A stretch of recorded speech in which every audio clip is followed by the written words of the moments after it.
if you want to really drive him crazy, you say 12 more years. Because we caught them doing some really bad things in 2016. Let's see what happens. We caught them doing some really bad things. We have to be very careful because they're trying it again with this whole 80 million mail-in ballots that they're working on, sending them out to people that didn't ask for them. They didn't ask. They just get them.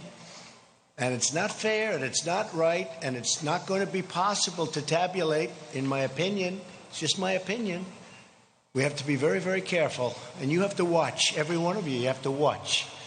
Because bad things happened last time with the spying on our campaign, and that goes to Biden and that goes to Obama. And we have to be very, very careful. Have to be very, very careful. And this time they're trying to do it with the whole post office scam. They'll blame it on the post office. You could see them setting it up. Be very careful and watch it very carefully, because we have to win. This is the most important election in the history of our country. This is the most, for a long period of time, I would say, well, 2016, how special was that evening? Was that one of the great? That was one of the great evenings. But we have to be very, very careful, and we have to win.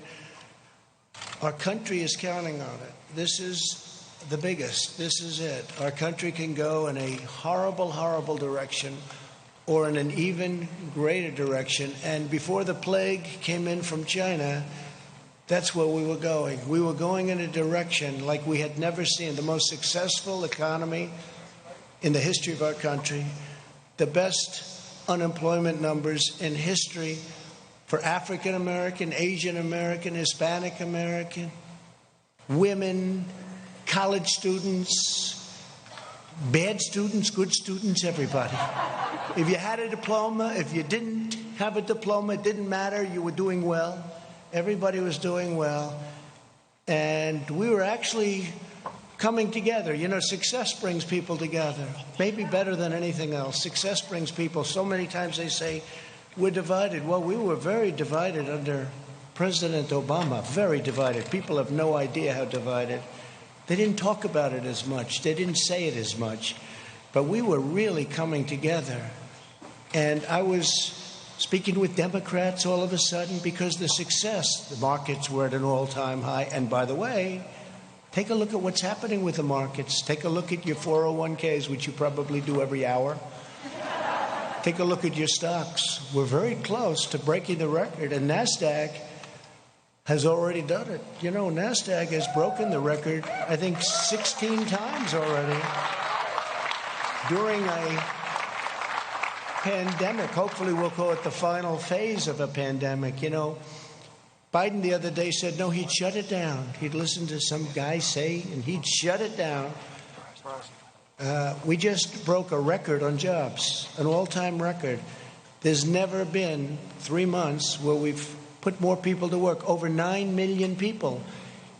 And again, we're just about ready to break the all-time stock market record. I mean, you look at it, we're just about ready to do it again.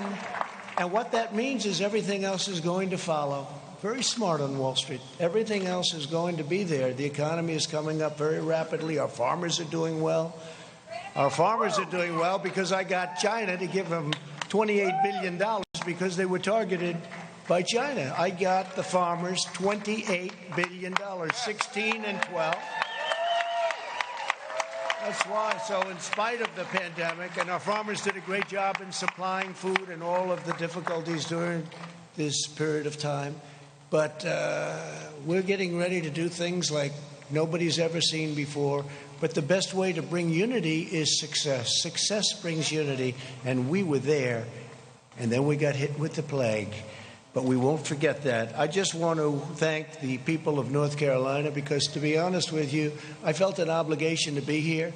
You have a governor who's in a total shutdown mood. I guarantee on November 4th, it'll all open up. It'll be fine, like most other states. On November 4th, you know, these Democrat governors, they love shutdown until after the election's over because they want to make our numbers look as bad as possible for the economy. But our numbers are looking so good. And frankly, I used to say a V, and people would say, well, maybe not. I don't think so. Some would say, no way.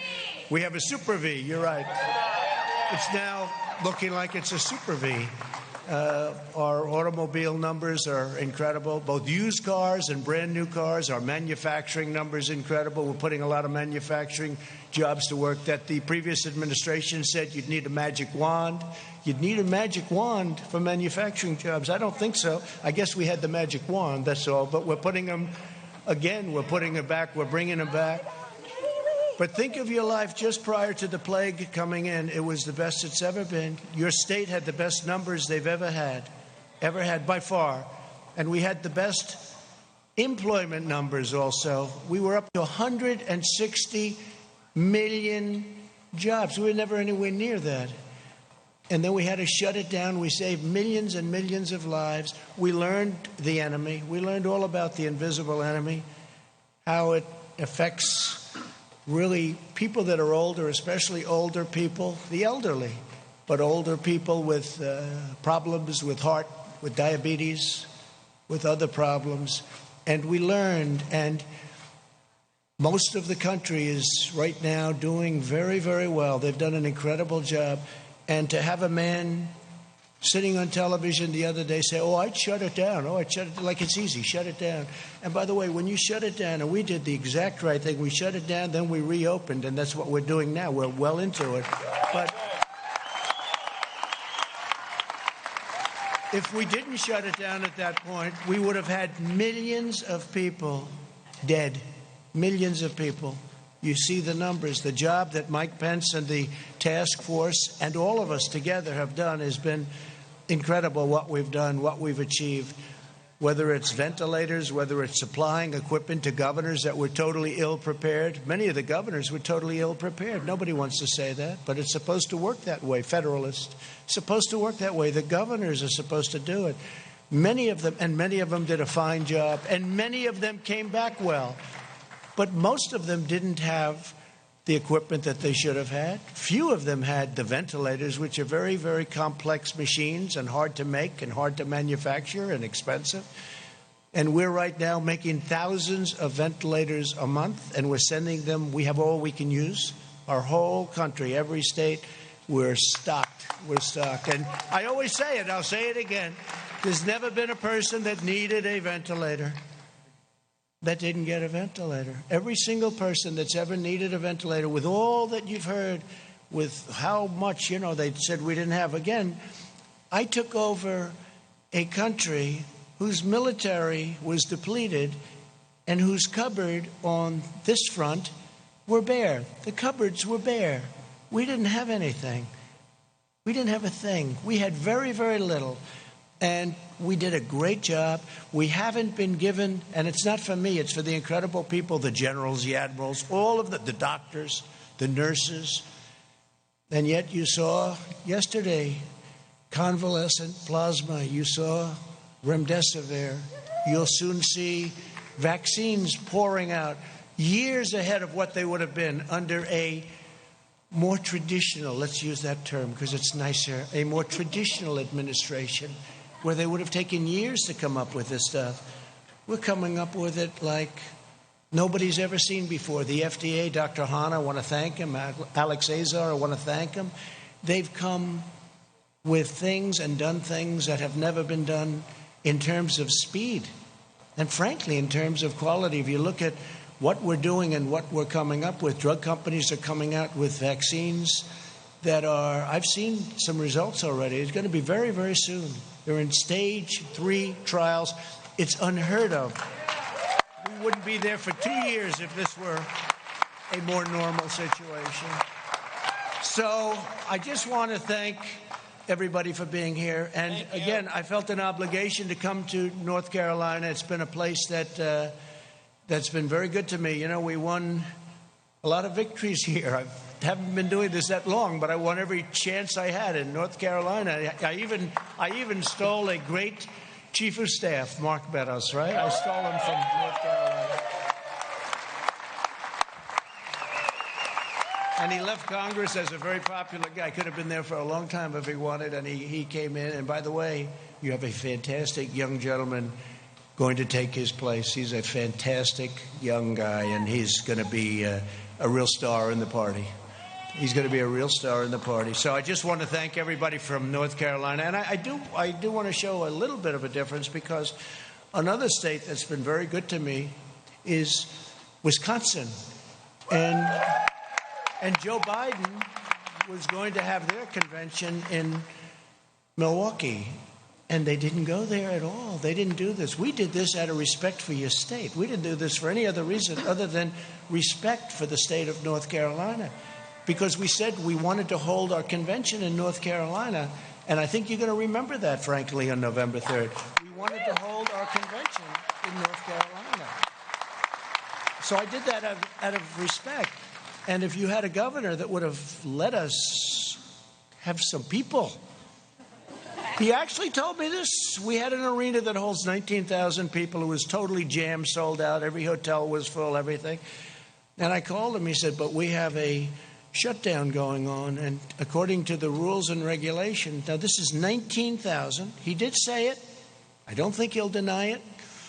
But he said, according to the rules and regulations, the most people you're allowed to have in that room, meaning that arena, he viewed it as a room, is 10 people. I say, so Governor, so I'm at 19,000, you're at 10. Can we work something in the middle? And it didn't sound too good. So we really had no choice. It was a terrible thing, but I felt so badly because you could have, economic development money, all of the things that happened. But we decided, I was with Ronna, the vice president, everybody, Mark, and we said, let's have our big deal, the roll call. Let's have it right here, and let's do it. And I'm going to show up, and I'm not going to tell anybody. Until a few minutes ago, nobody knew I was coming. Right? Nobody knew I was coming. So, but what's more important than the roll call? You're the ones calling it. So what's more important? So, and I have to tell you, we're going to do a lot of things. I'm just going to go over very briefly because we're going to make a speech on Thursday night. I hope you're all going to be listening. I hope, because I came in and I'm on Air Force One, and Air Force One has more televisions than any plane in history. They've got them in closets. They've got them on ceilings, floors. They've got more television. You can't escape a television. And I turned to CNN, and they didn't have this. They weren't having it. Can you believe it? They didn't have it. No, CNN didn't have our roll call. Then I turned to MSDNC, as I call it. MSDNC, which is truly, it is a branch of the Democrats. It's right. It's I wouldn't say fully owned corporation, but it's certainly a fully controlled, or they control them. Nobody really knows who's controlling who. But, they had it on television. I remember watching it, and it was interesting. You see the different states, and we say this and we say that. The great state of Alaska, the great state of Alabama, the great state of North Carolina, the great state of all of them. And it's very interesting to me. They had theirs on, but they didn't show it. Instead, they're showing the scam because they're trying to show the post office so that when their whole mail-in thing fizzles, they'll try blaming it on the post office. Okay, so they're showing these hearings that are very boring, actually. And they're not showing this either. They weren't showing this. And Fox had it on, but unfortunately Fox wasn't showing it too much because they had the announcers talking. I said, I want to hear what they're saying. The delegates, I want to hear what they're saying. So I think we had to switch over to C-SPAN or to OAN or somebody. But I wanted to hear them. But I can promise you a few things. Number one, we will not be taking the word God out of the Pledge of Allegiance, okay?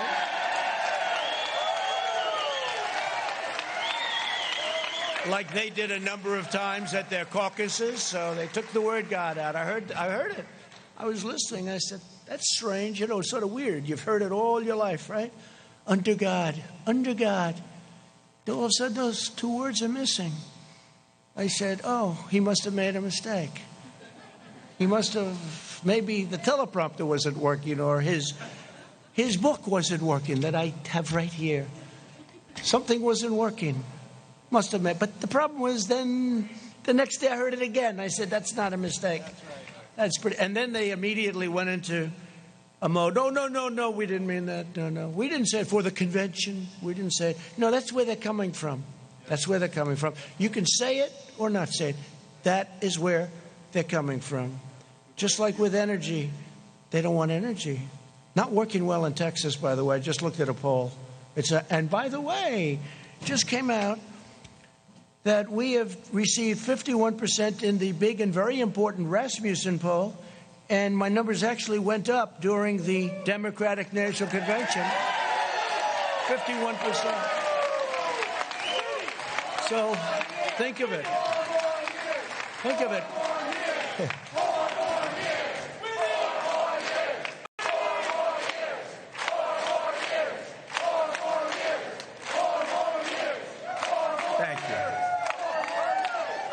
State, I like this place, and you're from all over the place, but this has been a good one for me. No, but think of it. So we're at 51% in Rasmussen. Do you read about it? Do you hear about it? You don't hear about it. They give you these suppression polls where they do registered voters instead of most likely. It's supposed to be likely. In other words, how about you? You're likely to vote. But how about you? You're registered, but I'm not voting. But see, under their plan, where they send these ballots, you don't have to want to vote. You get the ballot, and then they have harvesting. They get guys to go, do you want to vote? No, not really, but I have a ballot. All right, good. Who's it for? Sleepy Joe Biden. I'll put it here, son. Okay, could I have it? And they'll take it. In fact, harvesting is illegal in your state. They wanted to put a Republican, fine man, a pastor, they wanted to put him in jail because he harvested. Now they want to make harvesting legal all of a sudden. They'll put him in jail as a Republican, right? If he was a Democrat, they wouldn't even be thinking about it. In California, they do the same thing. No repercussion. In North Carolina, you had a fine pastor, a fine man, and they got him on harvesting. They wanted to put him in jail. And now they want to make it all so that everybody can harvest because they know it's not a good thing. So people that don't want to vote are going to be sitting there. They'll be making them, if you talk about 80 million ballots, it's 80 million, could even be higher than that. I used to say 51 million, now it's 80 million. They said, sir, you're a little obsolete with the 51. I said, all right, what is it? 80. I said, 80? How is it possible to think of it? They'll be sending them, they'll be dumping them in neighborhoods, there'll be people are going to be picking them up, they'll be bribing, they'll be paying off people to grab some. This is going to be one of the greatest scams, and it's common sense. This has nothing to do with politics. It's common sense. Anybody, you don't have to know politics. They're going to mail out 80 million ballots. It's impossible. They have no idea. Who's mailing them? Mostly Democrat states and Democrat governors. Well, supposing they don't mail them to Republican neighborhoods. That means they're not going to get them. So they're going to complain, and the election's going to be over, and then they're going to complain, and then they'll say, oh, well, we didn't get it. Big deal. In the meantime, you might lose the election. This is the greatest scam in the history of politics, I think, and I'm talking about beyond our nation. And they act like they're aggrieved, like by saying this, we're saying such a horrible thing. We're not patriotic by saying this. No, we voted during World War I. We voted at the voting booth during World War II. The pandemic, we're doing very well, and people know how to handle it. Look at the crowds. They're doing very well. It's very safe. It's going to be very safe. If you have an absentee ballot where you request it, we're all in favor of that. Absentee, like in Florida, they have absentee is good. But other than that, they're very, very bad.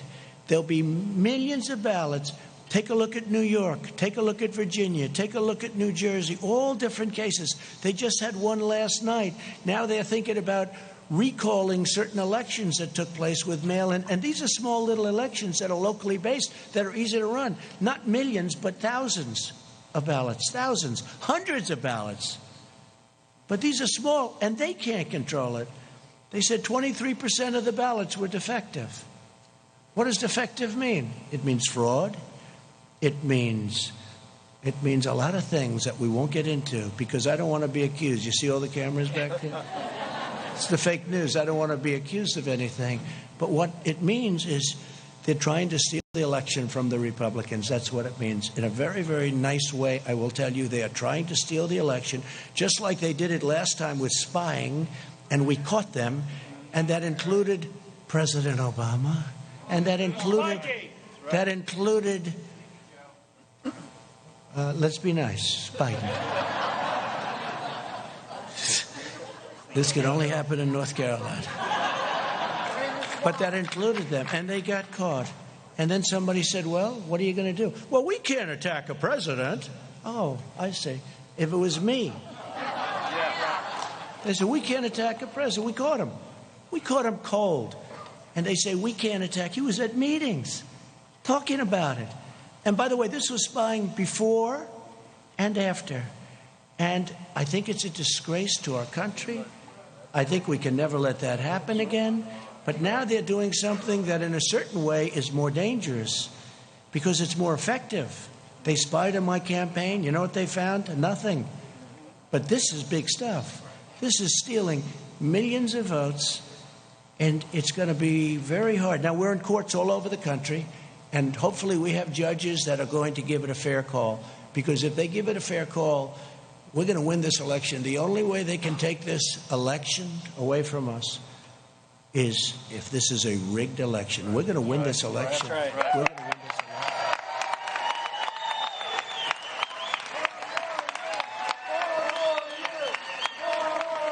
So I'm just saying we cannot have these live, we call them live. Some people call them universal. I like the word live. These live mail-in ballots sent to everybody, including mostly people that never asked for them. Think of it. You're sitting there, you get a ballot.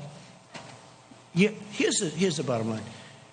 It was just given that in the polls, believe it or not, that because the polls try and treat us, that's why I respect Rasmussen, because they did well. A few of the others feel the same way, and they did well last time. Those are the ones that I look at, the ones that did well last time.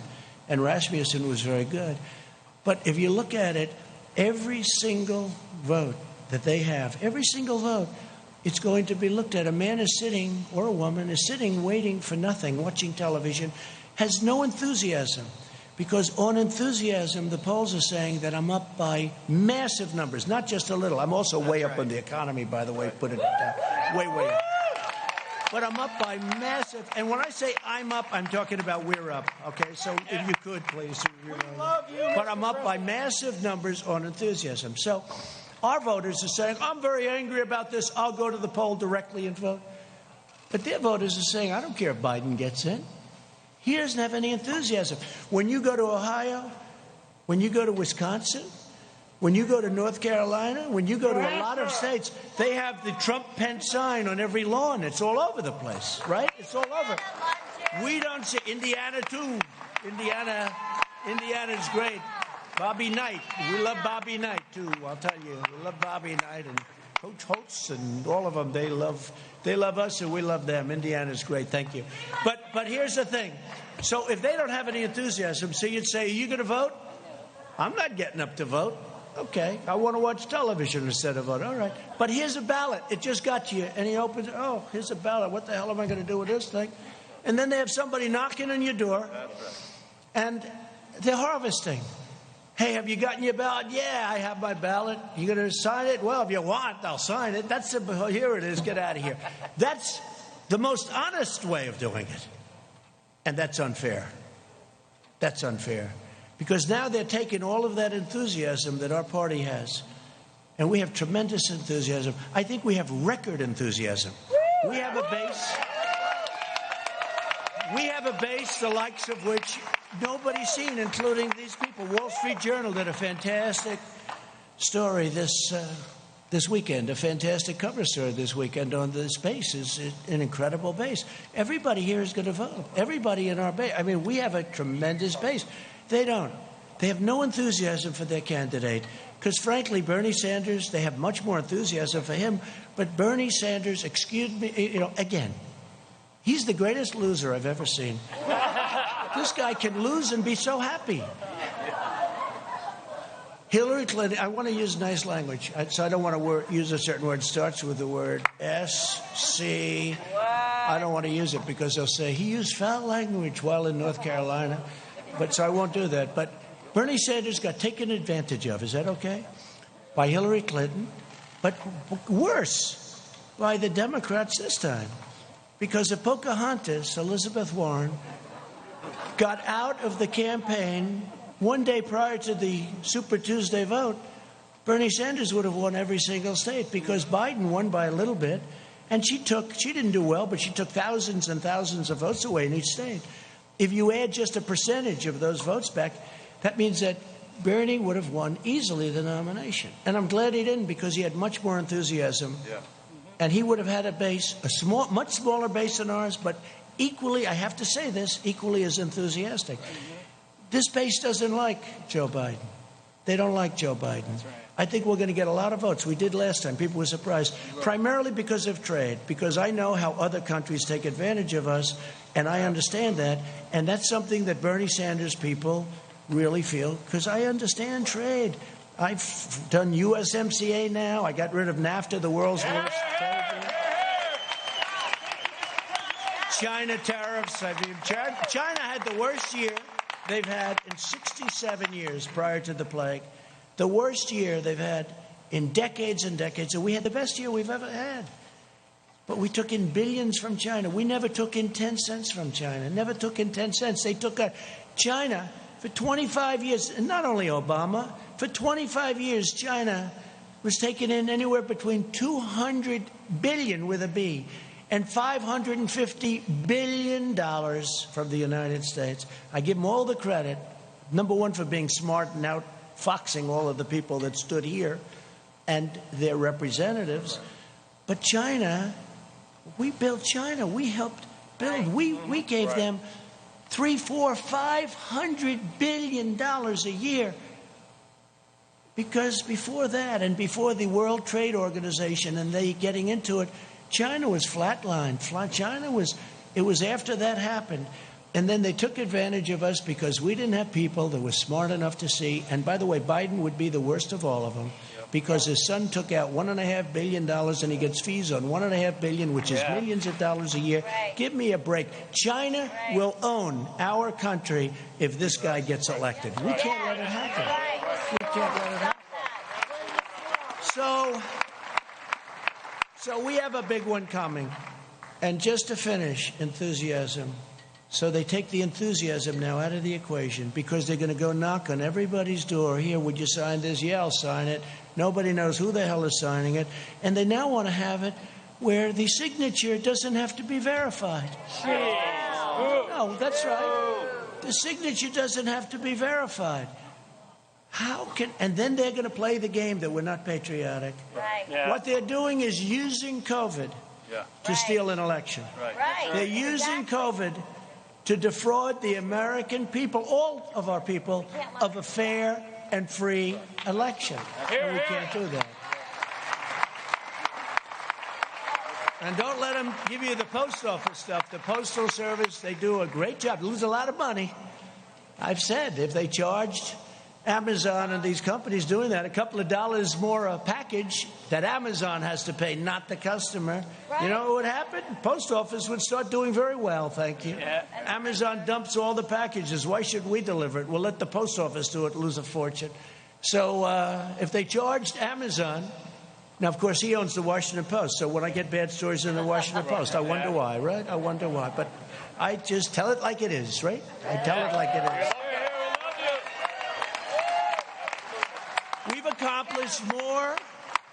We've accomplished more during the first 3.5 years of this administration than any president in the history of our country. And I'm not even getting, pushback. I've been saying this for 2 years, for 3 years. I used to say for 2 years, for 3 years.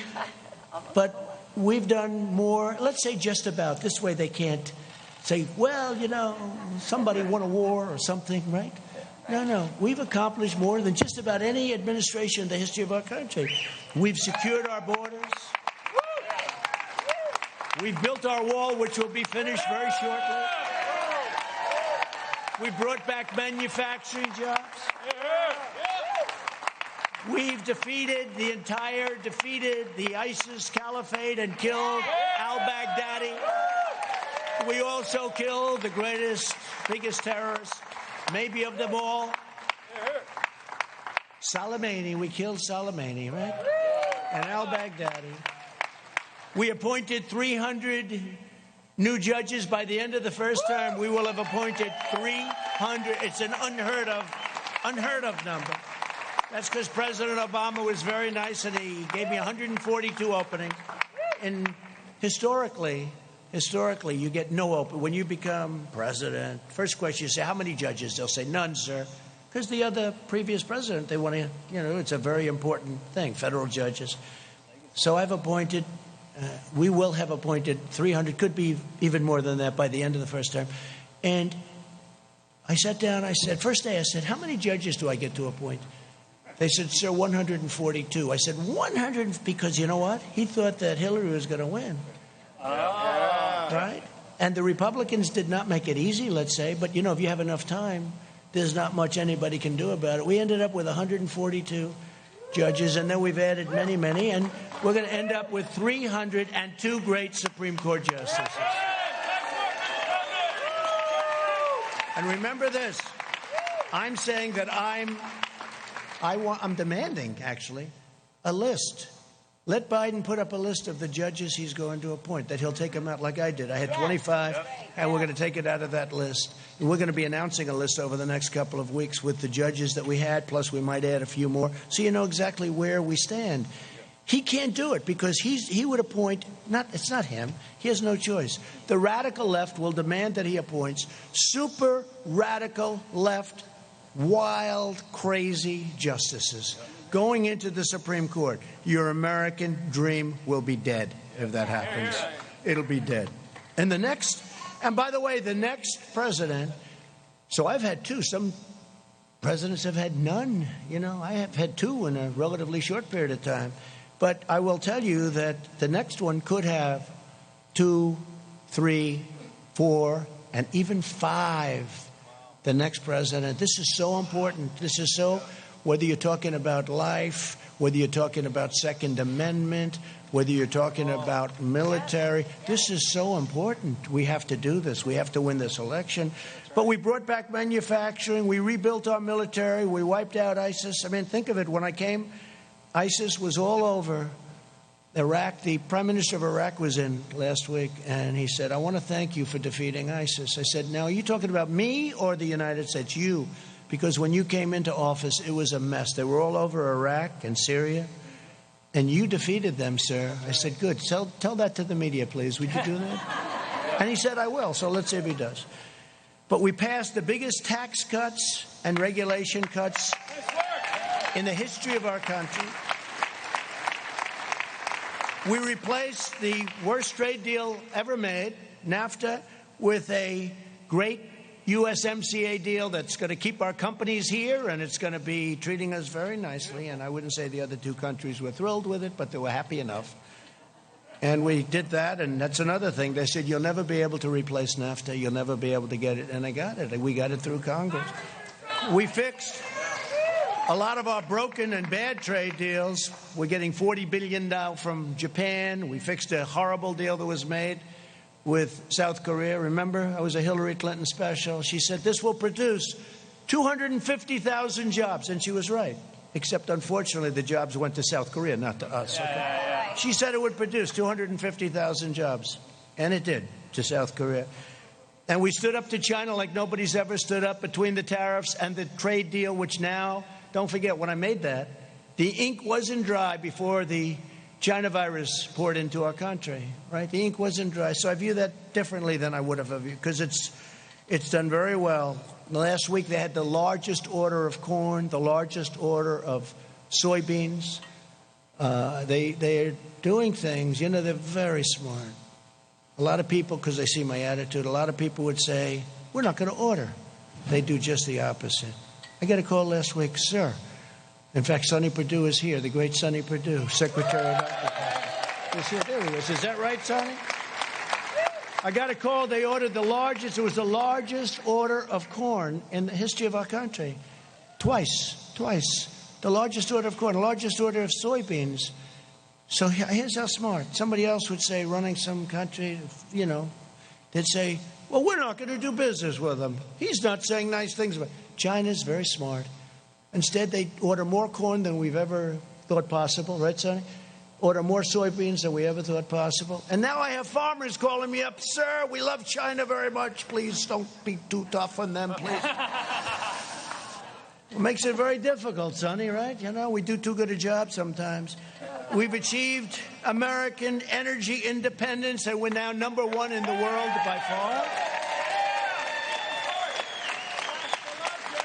And I saw where these phonies, you know, they want to end everything we've done. They want to end it. They want to go to wind. They don't even know if they want to go to wind. I think they want to just basically close up our country because they're taking away our strength. But they want to do something. But there is no such thing. Solar can't do it. I love solar. It's all fine. You know, very, very heavily expensive, very expensive. But they want to go to other forms of alternative energy. And I think that's okay, except we don't have them. And it's not going to power these massive factories. So we need, and hydro I love. It's one of my all-time favorites. Hydro I love, I have to tell you. That's the great dams. You don't see that too much. You know why the environmentalists say you can't build a dam there? But now we can, because we've done things that nobody thought were possible. Like, example, the Keystone Pipeline, we got that approved. The Dakota Access Pipeline, they were all bogged down, right? Right? I got it approved. We've got things that they said you couldn't get done. So we're energy independent, and they said we want to ban fracking. Right? No fracking. They want to. How do you think they'll do in Texas, Oklahoma, North Dakota? Louisiana's going to love it. There's no fracking. There's basically they want no fossil fuel whatsoever. Okay, no gas, no oil, no coal, no nothing. Okay, so they don't want anything. Now they're getting killed because a poll just came out in Texas. Texas wasn't happy. They want no guns, they want no oil and gas, and they want no God. No God. So it's no religion, no guns, right? No oil and gas. I don't think you're going to do too good in Texas. You know, George Washington could come back from the dead, and he could choose as his VP candidate the late, great Abraham Lincoln. And you're not going to win the state of Texas if you have no oil, no guns, and no religion. I don't think so. You're not going to win too many places. We eliminated Obamacare's horrible and very unfair individual mandate, which basically knocked out Obamacare. It knocked out Obamacare. We've protected your Second Amendment, so important. We've protected your Second Amendment. We've cut drug prices, first time in 51 years. We got drug prices down. Now I did a favored nations clause, meaning we pay the same price as the lowest country that has the best deal. The companies are going crazy, the drug companies. They're taking ads on me. I said, I went to Mark Meadows. I said, Mark, they're killing me. They're spending, they have nothing but cash, okay? Big Pharma, they call it, for a reason. There's nobody that gives the politicians more money than Big Pharma. Nobody, not even close. So I said, well, look, if you're not going to negotiate a fair deal, we're going to do a favored nations clause to the top people, the biggest guys.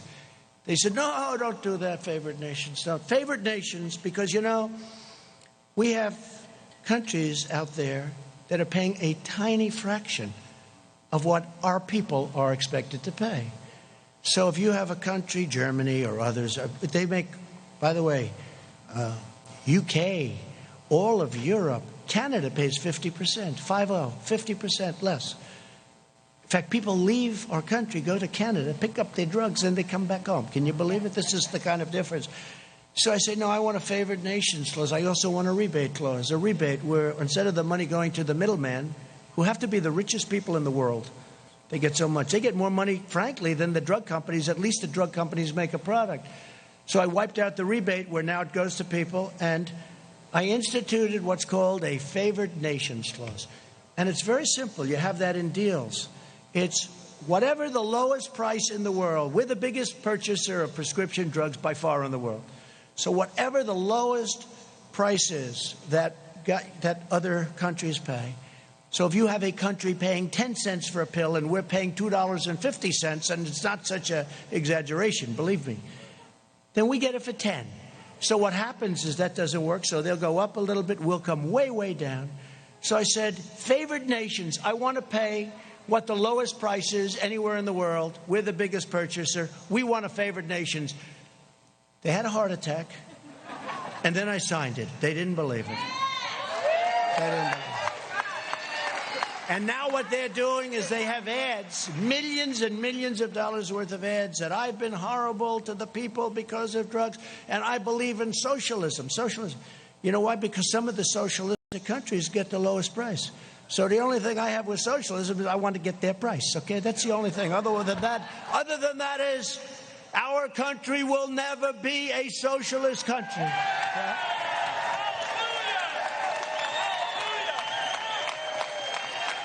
So we cut drug prices, and you could get cuts. You could get cuts.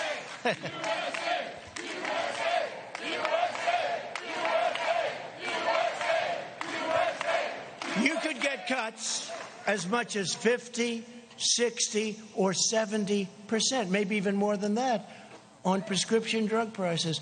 And wouldn't it be a kick? I'll use this. Wouldn't it be a kick in the ass if I lost and Sleepy Joe is president, and this thing kicks in right about soon, right, in 30, 40 days. And people wake up after the election. Boy, Biden's done a great job. My drug prices just went down by 70%. What a great president he's been. He's great. And Sleepy Joe would say, I thought about that, but everybody knew about favored nations. But nobody had the guts to do it. And I'll tell you, I was called by many politicians, please don't do it, sir. Please. I said, why? They don't want to tell me why. I know why, because, they're politicians and they've been helped out. And I guess we have to understand that, too. But the fact is that we signed a favored nations clause and a rebate clause, and your numbers are going to come down 60, 70%. And I hope you remember that on November 3rd, because nobody but me would ever do it. The other thing I've done, aside from very strongly protecting your Second Amendment, which was not easy. That was not easy. And by the way, they will take your guns away as sure as you're standing or sitting there. They will take your guns away. Either that or obliterate the Second Amendment. The right to bear arms. You have the right to bear arms, especially when you look at a Portland and you see how weak those Democrats are. The governor, the mayor, how pathetic. They let them riot every night. We're saying, let us come in and solve your problem. We will solve it for you in 1 hour, just like we did in Minneapolis, Minnesota, right? 5 nights, 6 nights. They have to ask us in. Let us come in. We'll solve your problem. They're almost used to it. This is the way our whole country would be if you ever let a thing like this happen. Our whole country would be. So we protected your pre-existing conditions, very strongly protected pre-existing. And you don't hear that, but we very strongly protected your pre-existing conditions. So we got rid of the horrible individual mandate, which cost everybody a fortune, and we strongly protected. Every Republican is sworn to protecting your pre-existing conditions. It's very important. You won't hear that.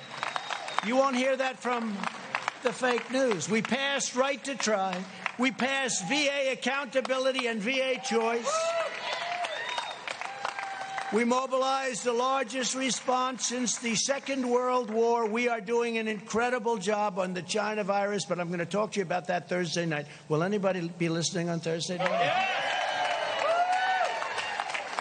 And just very quickly, in the second term, among many other things, we'll continue with our military. We built the strongest military by far. It was depleted. Hello, nice Marine back there. It was depleted like you wouldn't believe. We have the best jets and rockets and equipment of any kind. Tanks made in Ohio. Lima. Tanks made in Ohio. So we're going to create 10 million jobs, I think, very easily in the first 10 months. That's not, they want to raise your taxes. You know, all my life I've heard as a politician, you like to lower taxes, right? This is the only election where somebody said, we're going to raise your taxes. They're going to raise your taxes, quadruple your taxes. They're going to add on to the regulations so that all of these projects that we got started that are great projects, they won't be able to get built. So they're going to raise your taxes. They're going to raise your regulations, make it impossible to build a highway. It used to take 17 years, 18 years, 20 years, 21 years, long time in some cases, to get approval to build a highway, right? We have it down to 2 years now. We're going to have it down to 1. And it may get rejected for environmental or safety reasons, but we're going to know it very quickly. We're not going to take 17 years. We could name highways. They took forever. End up costing 100 times more, and they're not as good. Some of them go in circles, I mean, to get to a point. They want to miss a certain nest. So let's spend $37 million to miss. Look, we've got to be smart. We've got to be smart. We've got to win an election. Also, we're going to create tax credits for companies that bring our jobs back from China and other countries and impose tariffs on countries that take advantage of the United States. And they've been taking advantage of us for years and years, and I've already done it in certain cases. We have countries that tariff us and we don't tariff them. So they tariff us. It's very simple. It's called reciprocal. They tariff us, we tariff them. That's right, President. Thank you. Right. We are going to fully fund law enforcement and hire more police.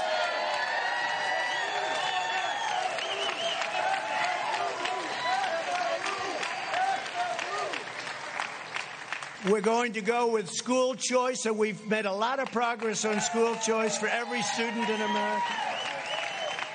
We're going to continue to expand opportunity zones. There has been nothing better. Don't forget, it was us together, that got criminal justice reform done. The greatest thing for the black community, African-American community. They came and they said, we can't believe it. Obama didn't even try. And not only that, I got funded the historically black colleges and universities. I got them funded. They weren't funded. They were year to year. They didn't know if they were going to be around for another year. And they'd come into the White House, and after 3 years, I said, why do you guys keep coming back? Well, it's a year-to-year deal. I said, that's not fair. So you have to come back every year. And we got them long-term financing and long-term funding. Nobody's done more for the historically black colleges and universities than Donald Trump. Nobody. Nobody's done more for the African-American community. No president has done as much as anybody since Abraham Lincoln. It's true. It's true. Criminal justice reform, opportunity zones with Tim Scott of South Carolina. He's a great senator. He's a great gentleman. Tim Scott is fantastic. Opportunity zones. But think of it, criminal justice reform, opportunity zones, the colleges and universities. What we've done has been amazing. But the most important thing is, prior to the virus, the greatest job numbers in the history of the African-American community, the Hispanic community, and the Asian, as I said. So I just want to thank everybody. We're going to get rid of our sanctuary cities as soon as we can so that they don't protect. We put NASA back in action. NASA had grass growing through its runways. It had grass growing through the cracks of its runways. It was closed, essentially just a disaster. Now it's the #1 space center anywhere in the world by far. You saw the ships going up. And for some reason, a lot of rich people like rockets going up. And so we say, let's lease them our beautiful launching areas and let them send all the rockets. Let them pay for it. But we'll be landing on Mars. We're going to the moon. We're going to Mars. We'll be the first on Mars. Let's see if that happens. We have to do it. If we're here, it's going to happen. If somebody else is here, probably not. But I just want to, again, thank you from the bottom of my heart. You're incredible warriors. You have incredible strength. You have unbelievable intelligence and patience. It's a combination of both. I don't know which is greater, the intelligence or the patience, but let's assume it's the intelligence, okay? But I have to tell you, I think we have the greatest base of support anywhere, at any time, any election, and people are starting to find that out. They found it out in 2016, and I will be honest, this election, I believe we have far greater enthusiasm in this election. That's right. And we had a level that was a record because they still don't believe what happened. They said, where are all these people coming from, right? We love you. People that were great Americans that never voted, but they were great because they didn't like who they were watching or looking. People were great. They didn't vote. I'll never forget, a congressman from Tennessee came up. They do very early voting. Tennessee, a great state. And they had just started voting, and I was in Pennsylvania making a speech, and he said, "Sir, I don't know. I can't speak for anybody, but I'm from Tennessee, and I've been doing this for a long time." He said, "I've never seen anything like it. People are coming from the valleys and the hilltops, and they're coming from the cities. They're coming from all over. I never said they're coming out of the rivers. They're coming along those beautiful war fields that we have. They're coming from everywhere. Sir, I've never seen anything like it. But if other states are like Tennessee, you're going to win this election." He was the first one to say it. He was the first one. They came from the mountains. They came from everywhere. He said, "I've never seen anything like it." And people, they'd be having trumpets and the hats. These are people that never were political people. They never wore a pin in their life having to do with politics. It's been an incredible experience for me. It's been an incredible experience, I think, for everyone. And I'll tell you what, next year is going to be it's going to be a great, great year. It's going to be a year of tremendous success. We're fighting off this horrible thing that was delivered by China, and it was by China, and we're never going to forget it. And I let them know we're never going to forget what they did, because you know what? We're going to do great economic last year in the history of your state, but we're going to do better economically than we did last year. But we can never forget the 175,000 people, which will go up. Remember this, though. We saved millions, because if we didn't move, and if I didn't put the ban on heavily infected people coming to our nation from China, that everybody told me not to do, months later they were saying we shouldn't, and then they all either apologized or admitted it was right. And Europe, I did Europe too, very early. If we didn't do that, our numbers would be at a level like you wouldn't believe. So I just want to thank everybody for this incredible support. Be very, very careful. This is going to be, and I really believe this is the most important election in the history of our country. Yes, it is. Don't let them take it away from you. Don't let them take it away. North Carolina, we love you. That's why I'm here. Thank you very much. Very special people. Thank you. God bless you all. Thank you. One America News Network is proud to announce we have just launched a brand new social media platform, freetalk24.com. Finally.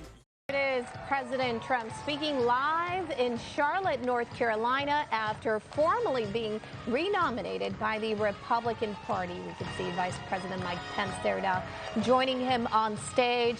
The president noted the booming economy the nation was experiencing before the pandemic. He also touted his administration's response to the coronavirus. The president urged voters to elect him for another 4 years to continue the progress he's made in a number of areas. The RNC formally renominated Vice President Mike Pence also earlier today as a 4-day event kicks off. And of course, we'll hear more from the president later on this afternoon as he continues his trip. So do stay with us. We'll bring you live images as all of that gets underway. Thank you again for joining us. One America News Network is proud to announce we have just launched a brand new social media platform, freetalk24.com. Finally, you have the freedom to express your point of view.